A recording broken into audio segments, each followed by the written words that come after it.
Welcome to ThugCrowd Radio. Please listen to this important disclaimer in its entirety. All participants of this ThugCrowd Radio episode are characters. None of the stories told during these episodes are based on facts, truth, or reality. All works of fiction displayed during this episode that resemble real-life situations are coincidental and are not meant to serve as guides or tutorials to commit any crimes in any country. Please consult an attorney for local laws and regulations. And as always, trust your inner criminal.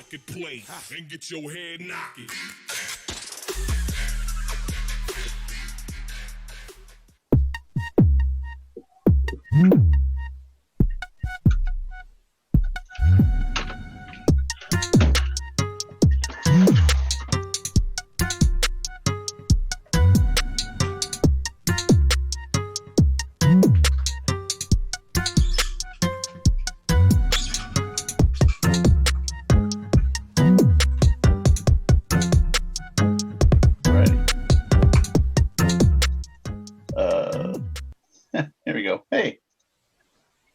Yo. Hello. Hi. Hi. I'm echoing all over the place here. What's good, everybody? Welcome back. Welcome back. It's your favorite neighborhood thug? It's ThugCrowd time. So I'm trying to get. I have a fan here, and it's very tiny, but it's very powerful, and it's a lot of noise. I'm kind of move it away from me over here. But I'm rocking it. So how's everyone doing? Well, how are you? Yeah, can't complain. It's been a busy week. Very busy week. Oh, hold on. Let's get to the actual. Here we go.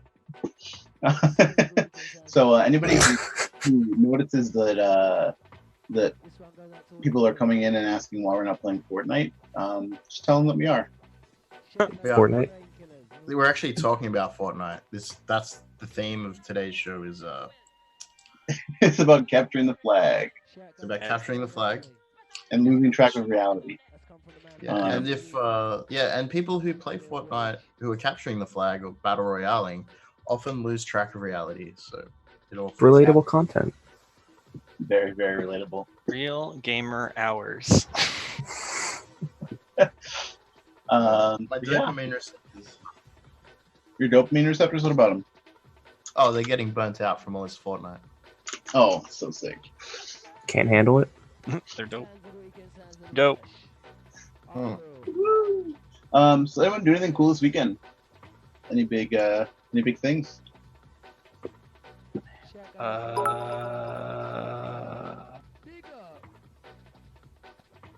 Did a lot of safari zoning. We had quite an adventure this weekend. You guys can see that in our show notes. There's a lot of not a lot of different things, a lot of new threats, old threats, sites that have been hacked for like 10 plus years. A couple of really cool orcs. Shout out to Hermit. I think she might be joining the Zoom soon. I don't know when. Nice. And everybody who hangs out, because if you guys don't know, our section called Safari Zone in our show notes is just weird stuff that we find online. It started out, I guess, with like Shodan safaring, but it's kind of just evolved into something way crazier now, because we kind of have a few different channels where we share very strange links to weird stuff that can't be easily explained, or stuff that is just hilarious and needs to be shared. And sometimes the things in there as well, like if you share the link, you look at it and be like, what the hell is this? And like, unless you sort of know what it is, like trying to explain it to somebody else, you just feel like, don't worry about it. No, there's a lot of yeah. It's our little cyber aquarium. Yes, exactly. Little terrarium of fun stuff. But yeah, speaking of that though, we definitely have some stuff that we're going to be rolling out and disclosing soon. There's quite a few bugs that we have found recently, and it'll be fun to share them with y'all. So we'll let you know when that happens. Shout out to Snowze right now. Who? Snowze in the chat for the big cheer. Yeah, thanks for doing all the hearing and rewards and things. That's awesome. Just gave $VPN Club an emote. Yeah, so let's do some announcements real quick. So tonight we're talking about basically we're just going to be discussing CTFs and what, like, we had a lot of debates. There's a lot of debates over whether or not CTFs or even things like the OSCP and Hack the Box are, actually valuable things for people who are, want to be pen testers or want to be exploit devs or whatever. And we have done quite a few CTFs, participated in them and created them, and we, enjoyed them generally. But it's definitely a worthy debate to discuss with y'all whether or not, what you like or what you don't like about CTFs, how it actually applies to anything that you do in your daily life or your career, and just sort of just talk to everybody about that, because a lot of us in here have done some pretty cool stuff with CTFs before, have won them and created some really interesting ones. And so we definitely want to get some feedback and also talk about how they can actually apply to anything that's real. Because a lot of the times they're just, someone said computer escape rooms with no basis in actual reality. So it's definitely interesting stuff. Computer riddles. That they're on, yes, computer riddles. So speaking of CTFs, though, ThugCrowd's Extra Life charity stream planning is underway. So we have a page for donations. We already raised, I think, like $450. And I think, what's the goal? Is it 5,000 or 10,000? Yeah, 10,000. So last year we raised over $3,000 for charity by doing CTFs live streamed, which is really, really fun. And we also had a Twitch to shell to root a box. This year we are going to be doing something a bit more grand. It is an IoT CTF where teams will get to basically just hack a bunch of vulnerable devices that have been emulated and reconfigured in some way that represents the real world way of actually targeting and exploiting devices for everything from botnets to different sort of weird routing stuff. There's tons of different things people use IoT devices for in the real world. Yeah. And so we kind of want to emulate that as much as possible and have our teams be basically groups that are going to be fighting against each other in like a death match to control the most nodes by the end of the time. So everything's kind of. And then, let's just think about this as like a participant, right? You run a network and every device is ridiculously vulnerable, but if you nmap half of them will crash. So yep. And but, they'll also recover. Yeah, and some of them also trip off IDSs that will block you from talking to them at all. There's going to be tons of different tricks. We have a lot of people that are now working on all the different aspects of it. We have different teams that we divided people into. And so we have a Twitter at IoTCTF. If you add them and DM the IoTCTF Twitter, you'll be able to talk to somebody to sign up and get into our chats, or if you want to either participate or donate or sponsor something, if you're a vendor that wants to get involved, we'd love to have you and talk to you. We have a couple people that are interested already in helping to fund and provide infrastructure for us. So shout out to everybody who's doing that already. We have teams for building infrastructure, teams for building the actual applications and nodes that are going to be targeted, as well as people who are developing the various exploits and bot agents that we're going to be using for the CTF. So we'd love to have all of you, and we're just trying to ramp it up together, get everybody on the same page, and have a meeting soon to discuss what the next steps are. So yeah, it'll be awesome, and encourage everybody. It's going to be in the first Saturday in November, so mark that on your calendars. It's a 24-hour marathon. We're just hacking every single stupid device in the world, and it's going to be dope. And I'm dropping all the relevant links in the Twitch chat right now if anyone wants to check that out. Awesome. Thank you so much. Hella booters. Hella booters. I mean, yeah, please don't DDoS the anything inside of the CTF network, though. I think that'll be the only thing that you can't do. Yeah, the only thing, yeah, like while you can control the bots and whatever that you'll find inside, it's a closed network for anyone who's listening thinking you guys are making a horrible mistake. It is a closed network, and you won't be able to use any of this to DDoS anything on the internet. But if you do it within the network, I guess you're gonna forfeit anything you've done previously. So don't do that.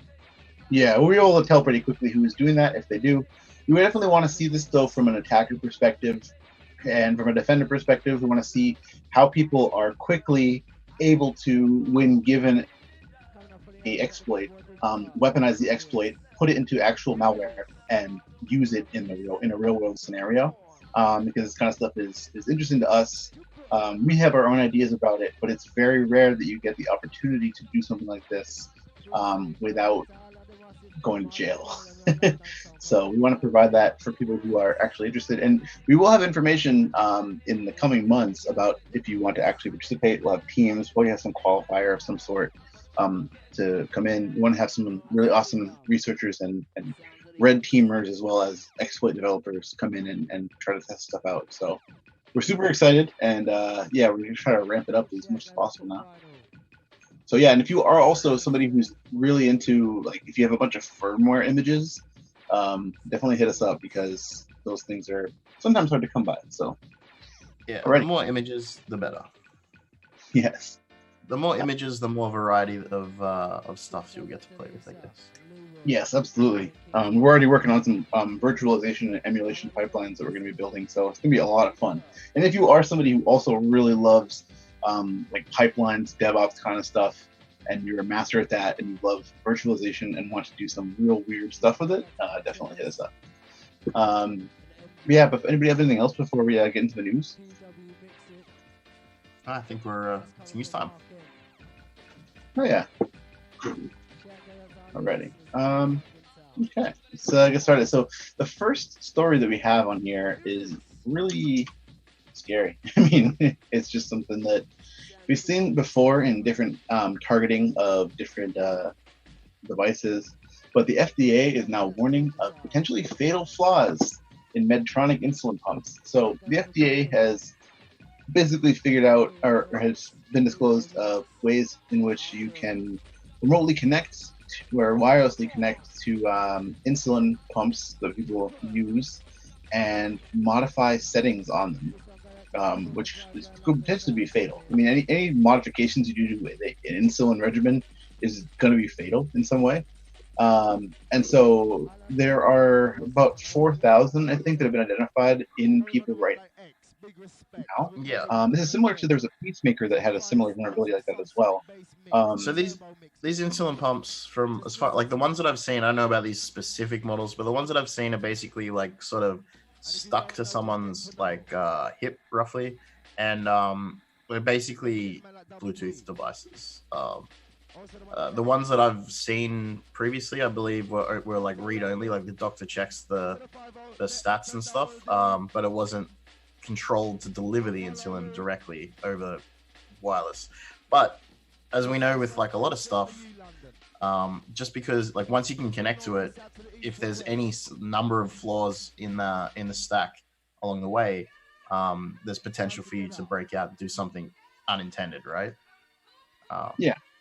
So it's interesting whether or not the company has decided to, you know, be like, oh no, we'll allow like all the settings to be tweaked by a doctor remotely, or like they've gone, or maybe this is like, you know, these previous ones that were rolled out and thought to be like read only, or like mad ride execute type deals. But yeah, it's one of those things where things are like expensive too. So like, there's not a lot of research that gets done on a lot of these things.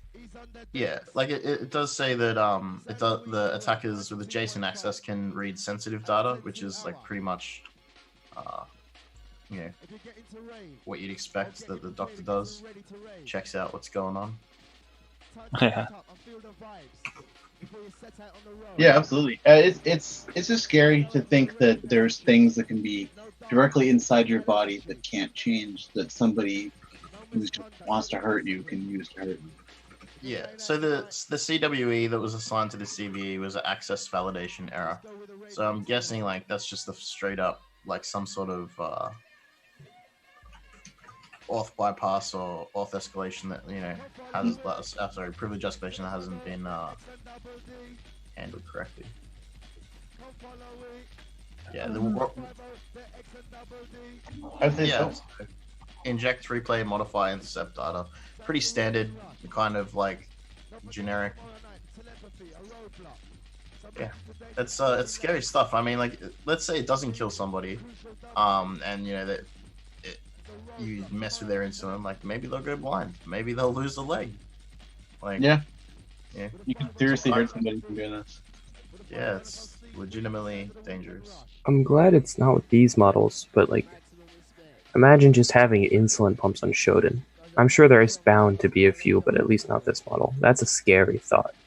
I mean, think about how many routers just randomly port forward shit all the time.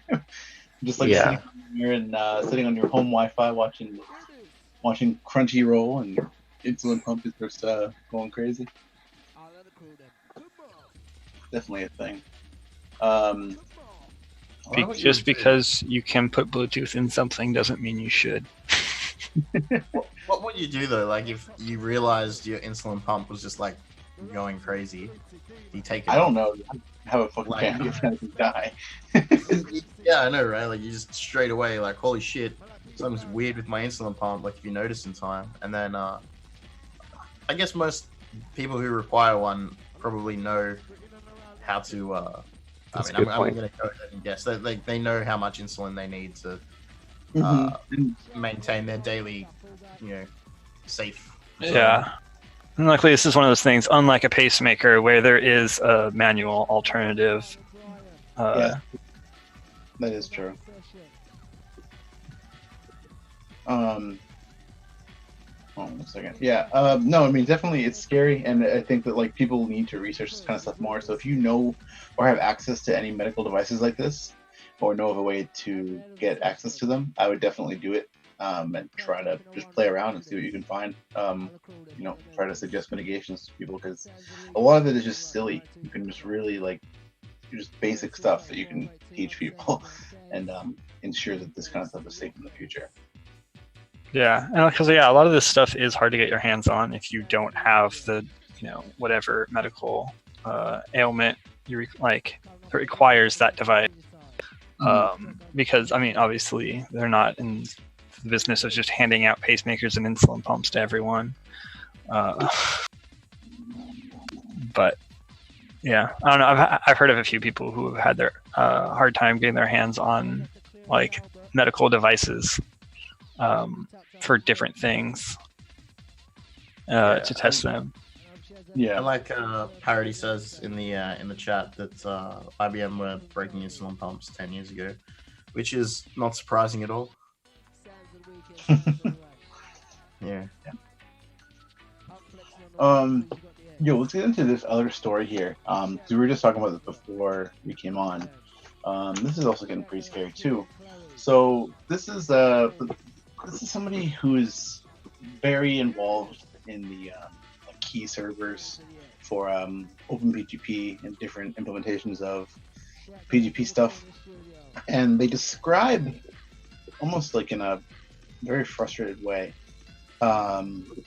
There's an attack that is currently happening on the key server network. So people here aren't familiar with key servers and PGP keys. Basically, they're used to sign various things, right, online. And so a lot of the times, developers use them for package integrity and for signing important documents and, putting their digital signature on things. And the implementation of how this works is basically if you can invalidate old keys by sending messages to say, hey, I'm a new key. Similar, almost in a way, it reminds me of BGP stuff where you can just make announcements and that's it. But you can basically send, key signing signatures to invalidate and update your keys, basically. And people have been spamming key servers that are trusted by a lot of other key servers to invalidate other keys and basically hijack somebody else's key. And so this is like, I didn't realize this was happening at all, but there's people that have been poisoning like pretty well-known keys that are distributed right now. What were you going to say? The specific people that are mentioned in this that are being poisoned are part of the actual PGP project. So part of OpenPGP.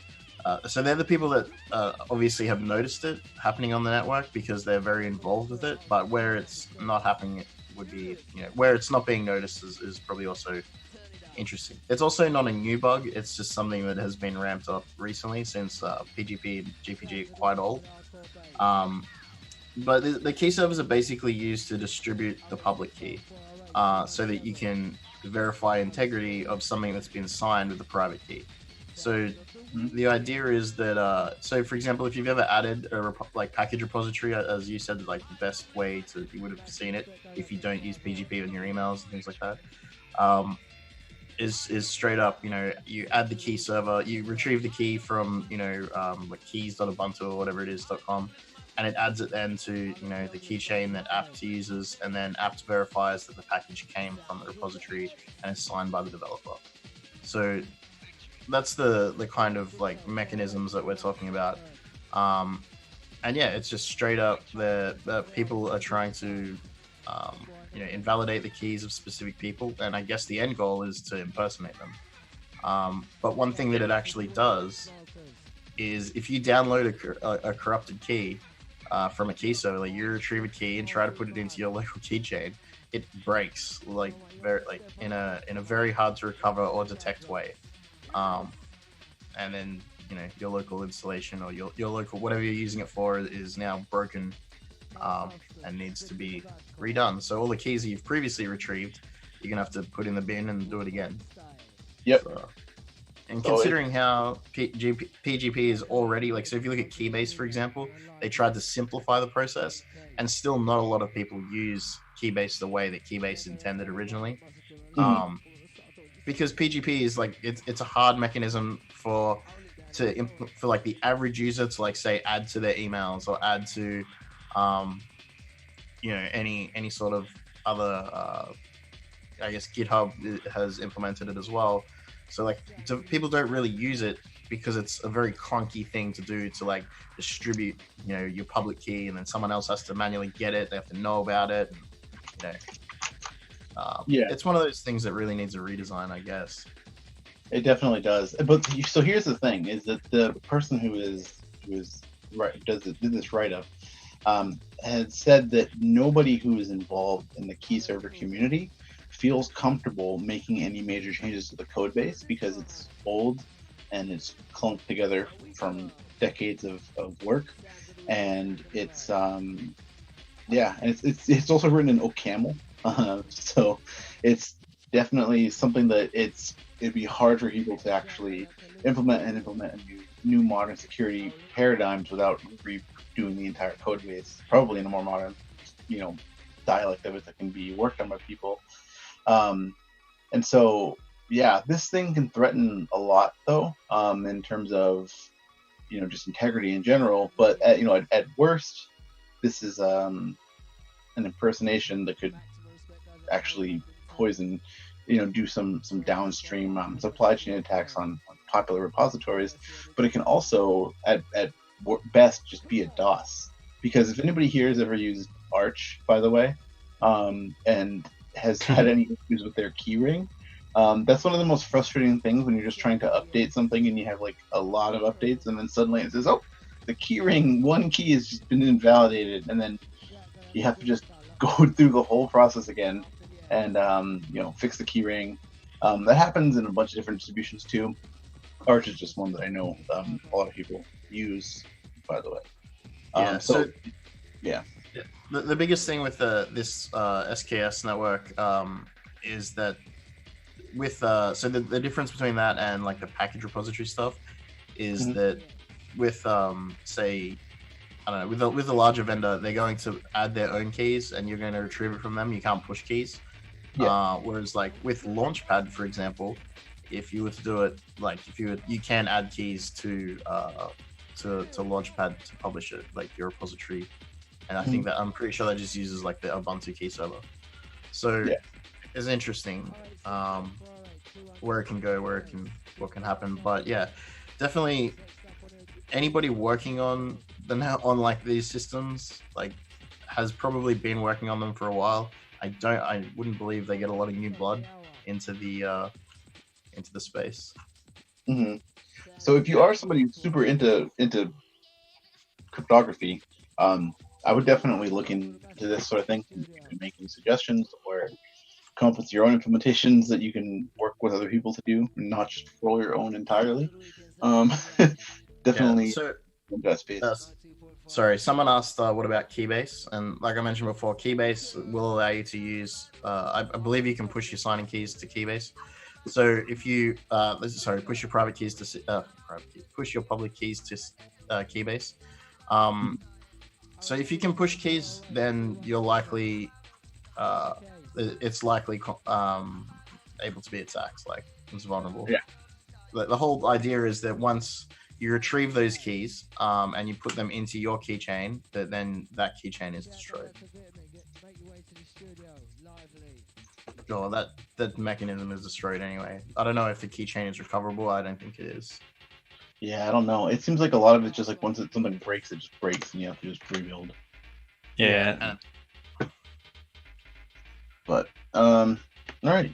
So from one weird thing to another, this is next story here is a write-up about Trump reversing course on Huawei. We've talked about this before. It's been all over the news. Trump basically said that he didn't want to do any business with Huawei. Google banned them from the Play Store. A bunch of drama happened. Basically, it pretty much crippled their smartphone business. And now suddenly Trump's like, I guess we can just do stuff with Huawei now. And it just, it's one of those things where I'm like just baffled by what's even happening behind the scenes for this to even happen. But it's pretty stunning though to see where one decision like this can really fuck up an entire company's ability to do any business, and then to just say, oh no, it's fine. Like, there's like no trust involved then. Like there's no like hard stance on anything, which then makes what I would say if I was somebody who owned a large corporation like this, I'd be pretty scared to do anything with Donald Trump involved, where he could just say, oh, I don't want to do business with you anymore, and just like screw you up forever. Because like imagine the manpower that has to go into removing Huawei and all of Huawei's assets from the Play Store, and divorcing actual there's service level agreements all over the place with these people. Like there's like not, it's not an easy task to just say, oh, you just can't do business anymore. Like it's wild to me.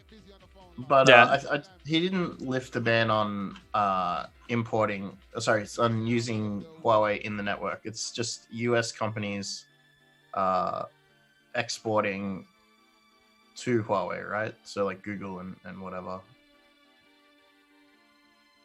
Like it's everyone that he put, so the things that were he put in place to prevent the Play Store being shipped from Huawei products, and but the actual, so that's like the consumer side of the Huawei business, right? Like not the network side. Yeah.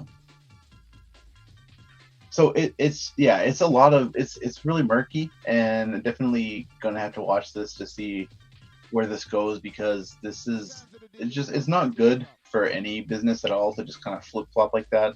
So you can do business, you can't do business, especially with tech stuff where it's like, I mean, people have Huawei phones, people have components of Huawei in devices they own, and like if you suddenly can't get support for it, or if you suddenly can't communicate with the networks, or there's whatever, that just cripples the communication ability of most people, and it destroys economies, it destroys businesses that people rely on, not just rely on because they like their products, but rely on because their networks go through it, and like their actual phone. Like imagine if your phone just wasn't supported anymore.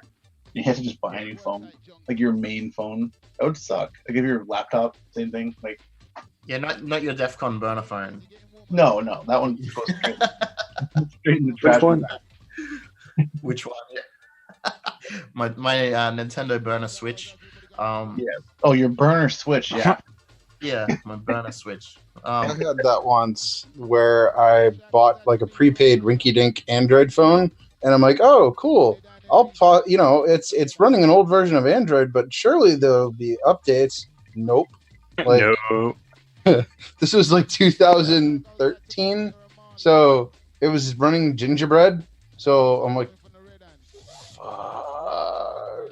Yeah. I think this whole thing though is really to just disrupt like trust in Huawei anyway. There's a lot of like, the flip flop. Maybe it could be part of a strategy. Who knows? Maybe Trump's a moron. Maybe Trump's really smart. I don't know about that, but maybe this is part of a larger strategy to like lose faith, or I don't know what the goal is. Yeah, there was an interesting project someone made a while back where they're doing sentiment analysis on Trump's tweets and then relating those tweets, like the companies mentioned, to like ticker symbols, and then doing automated trading based on the sentiment analysis in the tweet. Damn. Yeah, it's like it's a wild thing to think about. Like that could happen, but yeah. I mean, as we see, exactly what's going on, like flip flopping and all that stuff. Well, I guess when you've got the influence of the U.S. president, regardless of who you are, whatever you say and how you say it is going to have an impact on like an amount of people, whatever percentage that is. Who knows exactly? Well, I'm sure people know, but I don't know exactly. But you're going to have like some people who are influenced in the way that you want them to be, no matter what. Yeah. Right. Like there'll be people who see straight through it, people who ignore it, people who do this, people who do that, but they'll just be like this core group that will always be influenced one way or the other, exactly how they're being like, told to be influenced, like told to act, told to think, that kind of deal. It just sucks in the technology space where there's just infrastructure that is involved in all this stuff. There's things that we need to route through. There's chips that need supporting, devices that need support, and it's just a huge mess. And I hope that, I don't know, somebody makes sense of it soon, because it's getting pretty ridiculous now. Yeah, I dropped a link in the chat. It's the project is called Trump to Cash. It's amazing. The image, if anyone hasn't click on that link right now and check that image and then it's hilarious. 10 out of 10. Yeah. Sick. So let's get into this before we go real crazy down this rabbit hole of Trump stuff. Security flaws in popular smart home hubs let people unlock front doors. So this reminds me of MG. Shout out to MG, wherever he is right now. This is so basically there is some smart home locks that had hard-coded SSH keys in them for root grids on all of them, and so people were able to put together some bugs in this to just unlock any door with it. And so apparently it's being mitigated, but there's 112,000 devices in 20,000 households, but the number could be a lot more than that. It's just pretty crazy to think when you have something like a smart lock, and you have something that's like on your network. It's who knows what the configuration is, how it was built, or what back doors are built into it. I want to see a battery powered SoC that is like called a bump key, and you just like call it a bump key. Walk up and you bump the lock. Mm-hmm.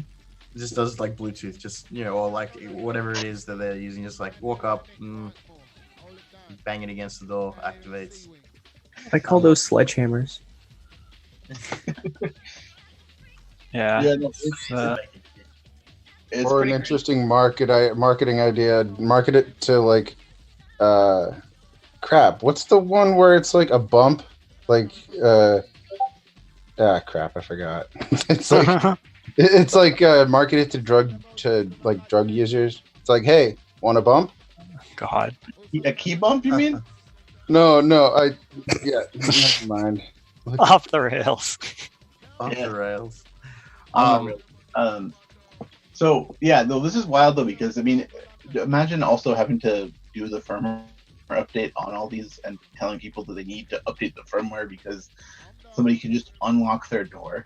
It's pretty wild. I literally cannot trust smart locks. There's just no way that I can put any faith in a lock that is connected to the internet in any way.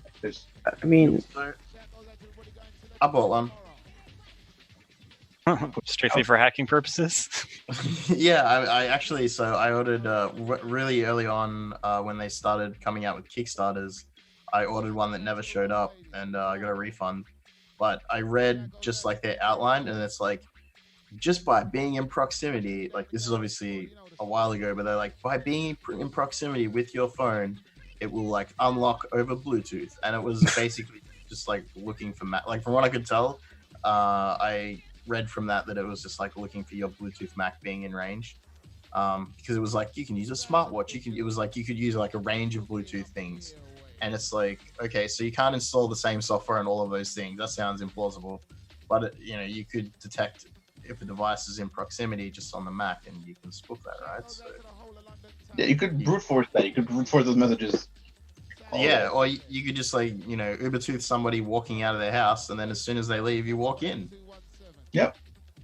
Like, I mean, just get MAC addresses for Samsung and iPhones, and yeah, and you can like high five them on the way past. You're like, ha. yeah, what's up? You'd be like, have a great day. They'd be like, thanks. And then as they walk out of sight, you walk into their house. And you rob them. No, you don't rob them. We're just red teaming. Yes, this is all for educational purposes. I mean, think of like how many smart locks are on the market, from like the padlock kind to door locks, and then how many have you heard of that are good? Not many, if any. I would say none. Yeah, pretty much every major one that we've seen that comes out has something wrong with it. And then the ones that are not really known about are usually ones that are just haven't had vulns found in them yet, pretty much. Yeah, somebody actually put they were like, how can I reset the pin on my smart lock, right? And they obviously had the lock detached from the door, and they'd taken the case off and the photo of the PCB. And there's like a pick in there, and there was a couple of other like interesting like 8-legged ICs that I couldn't read the part numbers on. But it didn't look all that complex, It didn't look like that was some magic thing. It just looked like a regular board. Yeah. This reminds me of the thing where they're talking about a story we talked about a while back, where Amazon wants to put all their shit in your apartment complex and like sell wholesale like these apartment complexes, and it's just like, wow, like think of having like 10 like of these shitty locks, like shitty like smart devices, each with their own terrible vulnerabilities, just like shoved into your house. Let's say you do that, okay, and you have a company that's paid to manage these for you, right? So like, because say if you build a building, you're not going to have every tenant and tell them, hey, you've got to update your locks, because like almost all of them are going to forget, not do it, not care. So you go, okay, well, we need to outsource infrastructure services to do it. But now you've given root on everyone's lock, on everyone's front door, to like a bunch of strangers. Like, you still don't have a good solution, right?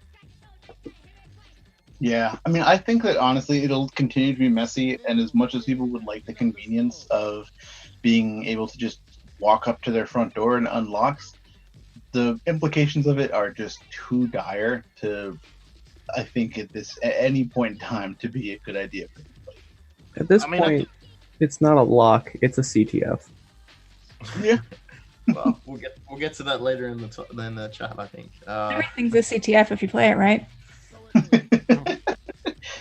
It would be cool to see a lot of the stuff that's implemented in like EMV, like the payment card stuff, to like payment instruments, to like, go up to your phone and you tap your phone and it does something that is secured, but it's unlikely. Yeah. No, I mean, there's so many different like things that have come out about that. There's so many SDKs is really what it comes down to, that people rely on for that you can download and play with on your phone, for NFC and also the other contactless control stuff, Bluetooth. And yeah, it's only a matter of time until every single one of these gets popped, and will continue to get popped. And yeah, pretty much it. Forever and ever. The next story here, pretty dark. I think this came out last week or the week or this week. I forget now. I want to talk about. No, it came out the day after our last show. So yeah, this is this app, Deep Nude. Oh jeez.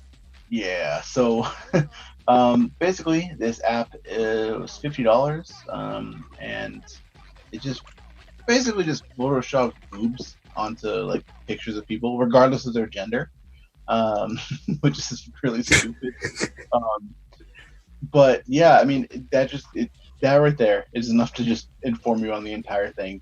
So basically, people just rail against it because it's awful. The implications of this are also terrible. Of what people would do with it, especially for there's just so many horrible things that can be done with this sort of thing for whether just thick or for blackmail or for whatever. It's still something that people are just trying to do. But it's also so the difference between this and deepfakes was deepfakes puts the face on a body, whereas this puts a matching body on a face to make it more realistic in that manner. But it's I guess like the guy said that he was creating it after like the whole X-ray goggles type thing from the 50s and 60s. Where like, imagine if you could see through someone's clothes or whatever. But still, like it's like the deepfakes. I can probably guess that this one will be considered as a non-consensual nude once you once it gets to that stage. Somebody will be like, well, that's non-consensual. That is, get it off the internet. Yep. Yeah. I mean, it's crazy. I mean, people use this kind of stuff as blackmail all the time. It's just fucked. And I'm glad that they interviewed shout outs to Badass Bowden over here in this article, because this kind of stuff is used literally to extort people, and it's literally only targets women, and it's just fucked. I don't know. There's nothing else I can say about that. Besides, this reminds me too of this sort of level of thing where someone's just like, oh, I'm doing it for something legitimate or whatever. It's just I don't think there's any defense for this kind of thing, to be honest. I mean, curiosity of being like, can I manipulate an image in this way to make it look realistic is one thing, but like straight up being like, I want to see them naked. That's and sell it for $50. At what point did this seem like a good idea? I mean, some people just really are they're beyond saving in this regard. Just like the guy who remember the person who had made the giant database full of every adult actress and cross-referenced it with every social media picture of every woman in the world. So their girlfriend had been in a porn at some point. And just like that kind of stuff where people kind of do these things without thinking about any of the implications of it. It's not like you're just not thinking. Think of how long that took. Think about how long you have to not think. Yeah, right. You have to go through the whole process of implementing a very complicated algorithm. You were not thinking for weeks. Yeah, that's next level right there. It's like that Facebook group. It's like, imagine thinking, I have an idea, and it comes out to be this. Yeah, I think if you do have an idea that you're like, this will be great, you should ask some friends who have their heads screwed on correctly and see what they think of it and get an honest answer. If somebody tells you that that's a bad idea, then you should be like, oh, okay, maybe I should. Alternatively, if you must do something that's a bad idea and you know it's a bad idea such that you don't want to tell your friends about it, never show it to anyone. That's literally it. If you're going to make something like this and it's for your own enjoyment, you know what? Whatever. But if you're going to sell it and market it and put it out there for everybody to just get, that's bad. I'd say like step 1 where you went wrong is you started it, and then like step 50 is you tried to sell it. Yeah. Money doesn't make it better. Dash in the chat, you're saying, yeah, definitely wasn't that database was definitely not for researching girlfriends. It was for doxing partners, and targeting sex workers, and these kind of things are just. What sucks is that the people are literally just abusing this, new technologies like this in various ways to just hurt people more, and it's just something that people definitely need to call out when it happens, because we know what the actual repercussions of a lot of this stuff is, and a lot of people it seems like they don't, and it sucks, and it's weird to think that somebody wouldn't think that, but definitely call this shit out when you see it. We've called it out before. People have tried to ask us for help with weird ass projects, and it turns out to be something sketchy like this, and it's just like, nope, I'm not helping you, dox like cam girls, like get out of here.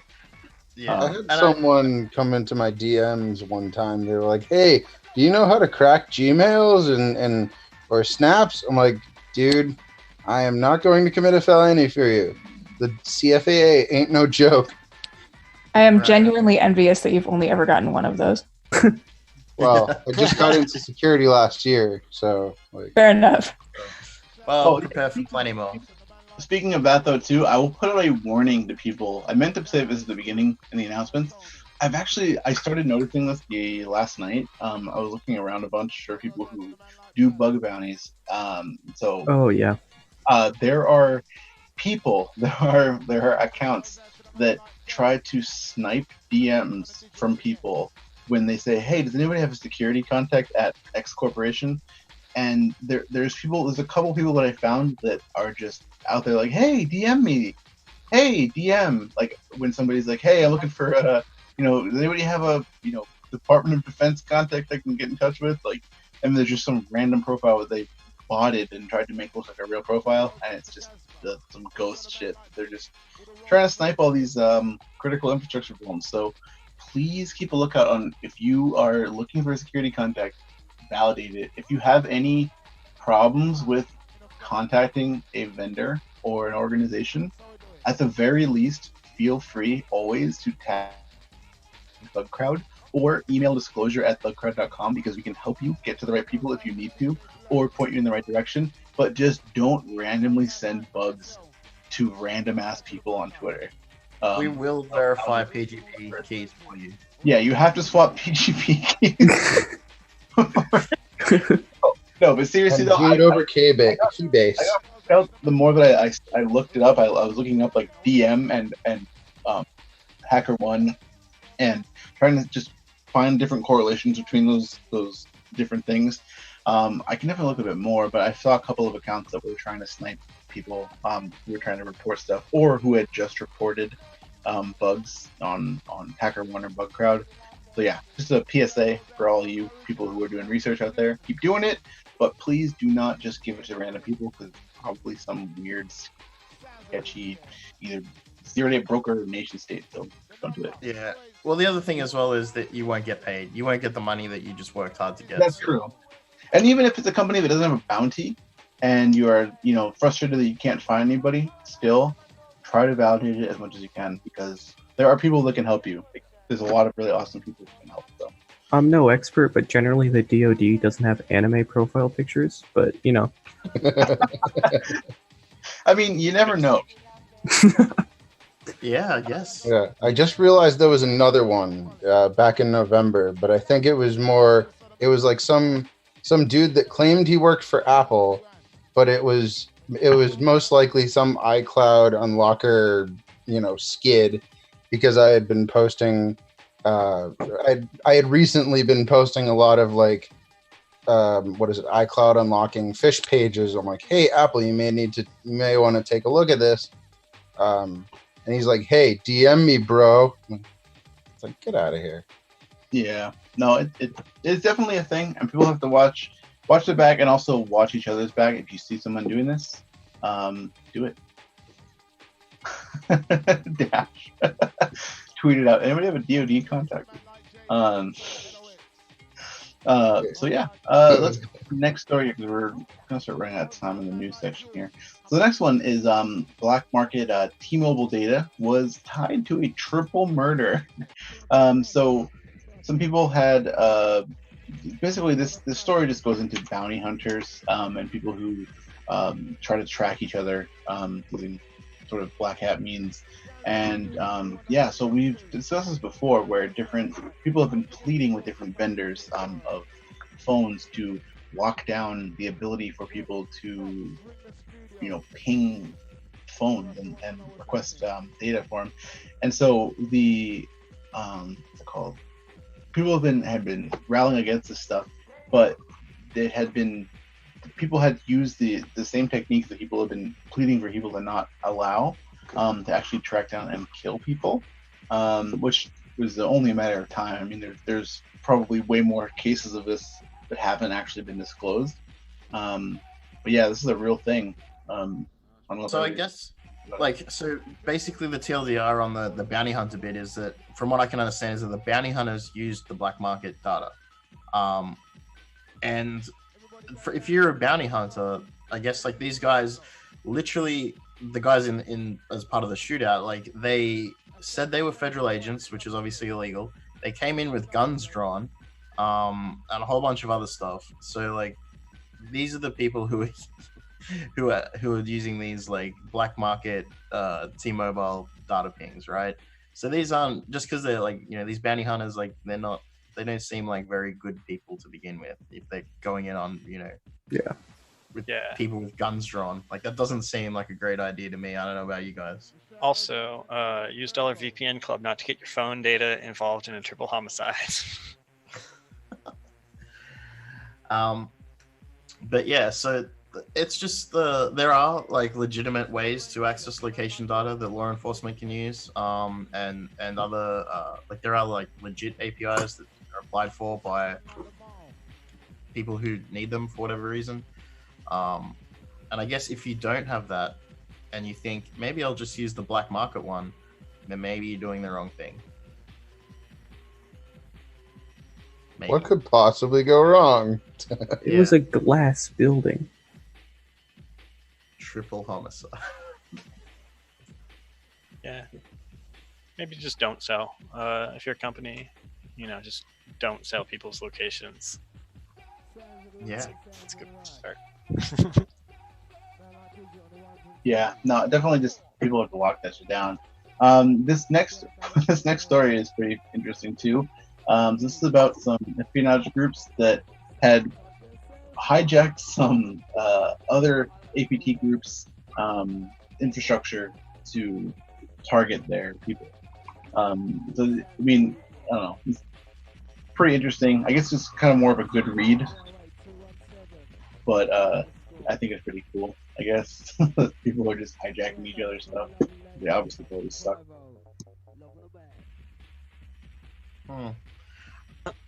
It sort of sounds almost like people taking over other people's botnets kind of deal to, like, you know, go after the original bot herder, but now nation state level. Like if there's things that you might have seen on FNet like 20 years ago. Yeah, then but the C2 that you're controlling just happens to have like Mimikatz and other rats running on like Ministry of Foreign Affairs and embassies computers. So it reminds me of like the Scooby-Doo thing, right? Where it's like they're just like chasing each other through the doors, and then all of a sudden, like Scooby-Doo and the gang is like chasing the bad guy, and then the bad guy's chasing them. And yeah, exactly. It's hard because I mean, like when there's attribution stuff's obviously hard, but people have been tracking these specific groups for a bit, so they kind of know what their operations look like, and. Yeah, I mean, it's interesting to see how this kind of stuff plays out. This is literal war. This is warfare now. So I keep muting because I opened the window and there's cars going by me. But yeah, I mean, this is also a really good write-up. I liked this, the way they had done this, just kind of really clearly spelling out exactly what the TTPs are for these people and what to look out for. Yeah, this is definitely one of the more interesting reads from the internet this week. Symantec actually got someone to make some lovely infographics. Yeah, no, they're nice. Value. Speaking of nation state stuff, this next one here is pretty dire warning, but also very vague. So this is a report saying that the Pentagon should just assume that their satellites are already hacked. He said that he's going to assume that at this point. We didn't even do anything yet. I wouldn't even like limit this to satellites. Just assume everything is hacked. Like, isn't that the idea? Yeah, absolutely. But I wonder what the calling for this actually was. Like people were, they've been talking a lot about like the Space Force and things like that. But it's. I don't know what would have triggered this specific, information we put out there. They discovered space Mimikatz. Yes. I mean, I've heard that hacking satellites isn't that hard. So I assume that. I mean, I don't think they're on Shodan, but you never know though. I would start doing some safaris right now. Actually, just before there was a link that I guess didn't hit the show notes. Just on this nation state stuff, just reminded me there was an update to the whole Iran proxies targeting the U.S. companies. Kind of that story, and U.S. won. The U.S. wins. That's I guess the outcome. TLDR. The media coverage says the United States won, and Back-to-back World War champs. They disrupted those disruption attacks. It's all over. Everyone, clap your hands. We'll see what happens next week. Yay, America!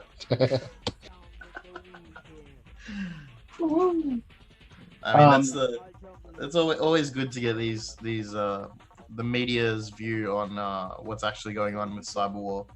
It's kind of funny. Yes. I kind of want to skip over the next story because it's just a breach. I mean, it sucks yet 2 billion records on smartphone stuff. That's quite a lot. But then story that after that one is interesting to me.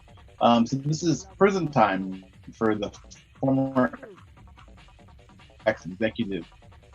Shares 10 days before to the data breach. So they had sold almost $1 million in company shares right before Equifax went public with the big breach that happened recently. And they now have to, well, I mean, it's 4 months in prison and $170,000 in fines and restitution. That's a slap on the wrist. It's definitely a slap on the wrist, but it's better than nothing. I mean, I would definitely like to see this person. True. They still have $0.9 million. Yeah, that's not even going to the, like, that's barely hitting the surface of what they actually sold and made. That's like wagging their finger, like you know the Colbert, wag of the finger, like. Yeah. No, it definitely do crime. Do white collar crime. That's the moral of the story here. I think that's definitely the takeaway here. I think this person basically knew about everybody in America being fucked, and just was like, whatever, $1 million. So let's just take it back to is the juice worth the squeeze? And in this case, I think that juice is pretty tasty. Yeah, being fined $170,000 for making $1 million. Some $0.9 million juice. Yeah. It's the tastiest juice I ever heard of. Well, actually, no. That Latvian guy who invoiced Facebook and Google for their service. Oh, I heard about that. That's awesome. He got away with 100 and something million, and then he got had to pay back 50 million or something. It was pretty good. Oh, so somebody just dropped this in the chat. Thanks. Shout out to that Lord Parody, who just dropped this. So this person said that they got a ban for instructional hacking and phishing videos. Yeah, there's a whole thread about it. I want to throw this in the show notes too. Thanks to Lord Parody for sharing this, because this is exactly what happened. We got banned for this thing. You know that. Anybody know how Live Overflow is doing? I don't know. We should talk to him again because, yeah, he does some pretty in-depth stuff. I mean, I think the stuff that they want to target though is the stuff that if you Google right now, or if you go on YouTube and just search Booter or botnet or phishing or rat in the past week, you will see a ton of stuff. You will see Discord links. You will see crazy shit, and it's just people teaching you. Here's how to install. Here's how to install Mirai, and they just kind of go through the steps and teach you how to do it. Here's how to set up this, cred stuffer, how to use Sentry MBA or any of those stupid tools. Then step-by-step teaching, and people try to sell those too. They try to sell the tutorials that are. But yeah, it's definitely, that's the kind of stuff we definitely want to curb. But I see that stuff way more than I see anything actually interesting, so it's annoying. So I guess I should say, God damn it. I guess I should take that video down of me deconstructing a phishing kit. I mean, granted, it's potato quality video, but. I mean, Twitch has been definitely really nice to us, and shout out to Twitch for keeping us on the air. The only thing they really care about is copyright for songs.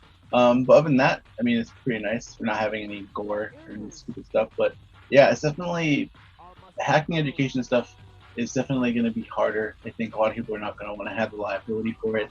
YouTube's a huge platform though, so I can see why they would do this.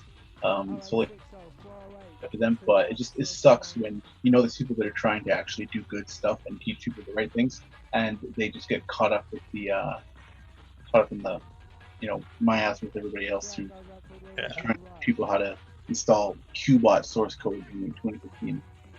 Yeah, Don't it's worry also if funny. this command, like, it was that screenshot, like, don't worry if these commands fail, and then, like, it didn't actually compile, and then, and the guy's like, this is the only bit that matters, like, press enter to continue. It was like, using the binaries from before, bro, but okay. No. Don't tell them. Yeah, that kind of about ends the news segment here, so we should take a little bit of a break, probably about 5 to 10 minutes, and we'll be back to talk about CTFs and everything that goes with them, all the frustration and pain and cool stuff as well. And friendship and camaraderie and yeah. So yeah, we'll be back in a second. Put on some music. Everybody stick around. Everybody also stretch and drink some water for us, and we will be back in a moment, and you can just share all your weird stories with us. Yeah, we'll see you. stay hydrated. Stay hydrated.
Are they really hardcore right there?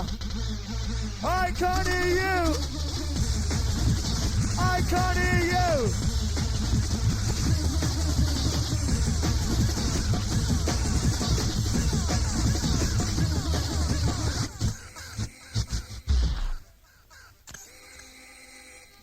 Pump up the bass. And it's fast and furious like this. All the way through till 4 with the hardcore.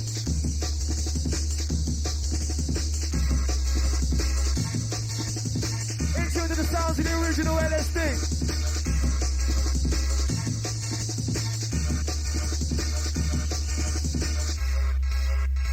Whistle Tribe, time to express yourselves right about now. Whistle Crew, time to express. Sound of the LSD, no mess.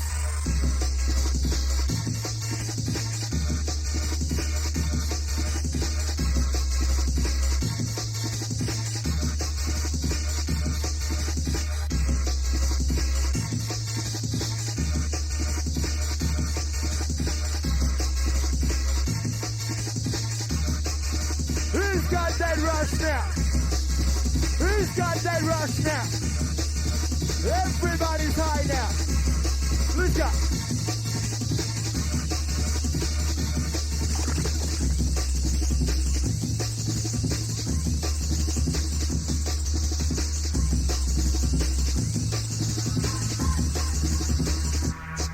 Come on.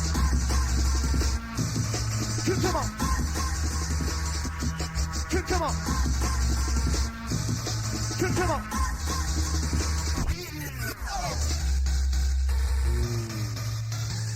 Whistle passing, make some noise! Southampton, this is your time, remember.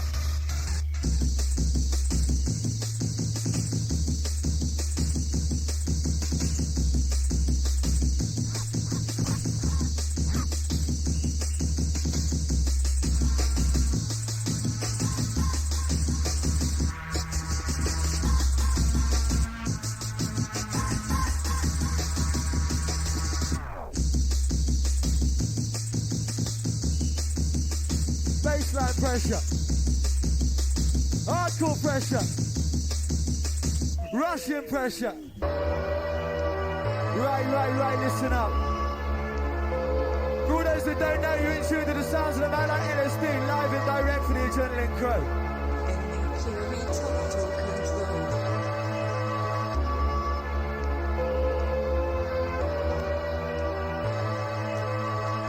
Because you know LSD don't play, no way.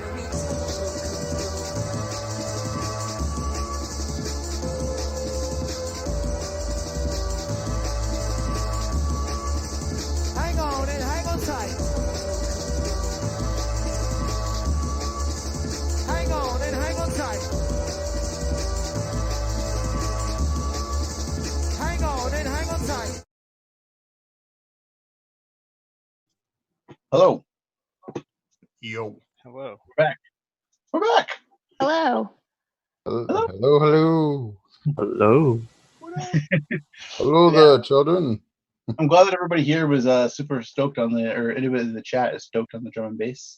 That's usually, people said the old school is one of my favorite sound cards. They just rip old tapes that were played on like pirate radio and in clubs. And yeah, definitely check that channel out. That's usually, if you are ever curious about a jungle song that I played, it was probably one of the recent mixes from this channel. So, oh yeah, so let's I guess just get into it. CTF versus reality. So yeah, I mean, we've had a lot of discussions about this, you know, as a community in our chats when we've worked on CTFs together, or when we've you know, made them for various purposes. There's just a lot of debate and discussion about how people feel about CTFs, and I kind of just wanted to open it up and say, yo, I guess we can just talk a little bit about,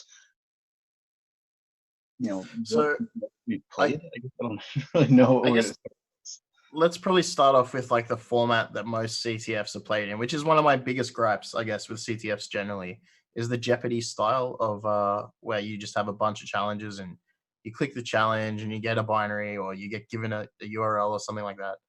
That style of format, I feel like, is obviously, compared to the real world, you're not handed, usually on that link, you'll either get at least the title of the CTF will give you a hint of what to do, or something like in that case. And in that when you put it in the format of Jeopardy, taken away from the real world, you sort of know what you are going into, or you can guess what you're going into, especially if you've played a few.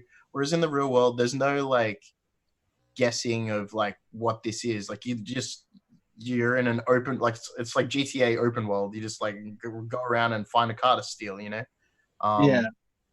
And in you have to identify it yourself as opposed to being handed something to work on. As a counterpoint, if you're using CTFs as learning platform as opposed to like real life, whatever it is, then Jeopardy style can be really friendly for that, because it gives people like the ability to choose between different categories and different levels of difficulty. And it's like more accessible for people who are coming in than like, here's an IP, there's a box there, go to town. Oh, definitely. Like being given, the starting point as well is, I guess, where a person needs to take that and say, okay, so I've learned this thing from this challenge, and then be able to then later down the track, when they're in the real world on a job doing whatever, identify it's like, hey, this is like this challenge, as opposed to like, I follow the steps that I followed before, So Ian, you brought up using it for learning experiences. How many of you guys here use CTFs to try to learn a specific concept? I definitely have, but that's not always what I go in it for. I'm curious to see what anybody else here has an opinion on, or what you have learned specifically from CTFs. Yeah, I like it because a lot of the time, like, right, there's so much just stuff that you could like look at and go try to learn. But for me, it just gives like, it's nice that it gives you one specific thing that you're trying to learn at that given point in time. So it kind of like gives you direction for like a thing to learn, instead of just kind of being like, oh, like what random like thing we're going to try to research today. And so I like being sat down and like given a thing to learn. It's nice as a learning tool in that way. In that scenario, then it's more like almost like a puzzle or like an activity kind of thing, where you have a specific thing and then it also has an end goal, which is, I think, one of the things that a lot of people who have complained about CTFs not being as, real world kind of thing, is your real world things like pen tests and even just regular application assessments. You don't always have an end goal. I mean, your goal might be to like, root the domain controller, but that's not always in scope, or not always realistic from what your standpoint is. But it could not be the end goal. Like you might then go, well, how do I maintain persistence? How do I exfiltrate data? How do I so on and so forth, Yeah. And so I think that definitely one of the values of CTFs is that it does give you a marker to say, okay, I captured the flag. That was my goal. And I think it's hard, because there's people that I know that have looked at like say Hack the Box to learn how to pen test. And while you can learn a lot of the techniques for pen testing through Hack the Box, I mean, the actual sort of like, I think a lot of people's techniques, I guess, it doesn't train you, I guess, as much as you might think. Because I've seen stuff, if you go on Hack the Box, any Hack the Box, right, that is being used by a lot of people. You type W, it's like 4,000 people logged in. It's like WW data, like, but then you'll start seeing weird stuff. You'll be like, okay, why is netcat.exe on this Linux machine? Like, why is like, this old exploit, like these people that are trying like kernel exploits and compiling them and wasting so much time putting, like source code and downloading it from some remote server onto this and just trying that. It's just, I feel like sometimes that kind of stuff, when there is a goal of that, the goal might also blind your ability to think critically when you just want to get it done, because like in the real world, you're not going to just blast dirty cow at every single port, like, or bat I feel like the thing that I feel like the thing that screwed me up the most when I went from CTF playing to actual pen testing was not the lack of end goal. It was the fact that not everything had a way in. Yeah. So, like, for example, like one of the methods, I remember this challenge where it was 2 disk images that were part of, I think, a RAID 5, or I think it was RAID 5 array. And the idea was that you were supposed to create loopback devices, mount the images, recreate the RAID array, and then you would have access to the file system, mount that, and then you can find the flag on the file system. My solution, because I already knew the flag format, was literally like cat strings grep like flag prefix, and it all came out of one image, and it took about 3 seconds. Whereas if you had gone through the whole process, you would have learnt about how do I, what do these 2 disk images look like? How do they go together? Blah, blah, blah. So on and so forth. How do I use this thing in Linux to mount like loopback disks and all kinds of special like dev devices? But, that's like on the designer, right? Like that's the thing is like for me, the one thing about CTFs is that going into it, like I haven't like played that many, but like it's very obvious to me like which ones are done very, very well and which ones like aren't. And yeah, the real problem is that there's no way to know like how a CTF is for like one of the problems for me is like I don't know how well CTF's designed going in. You guys have to like go look at it, like set aside that amount of time to play, and then if it's not, then free up your schedule and go do whatever.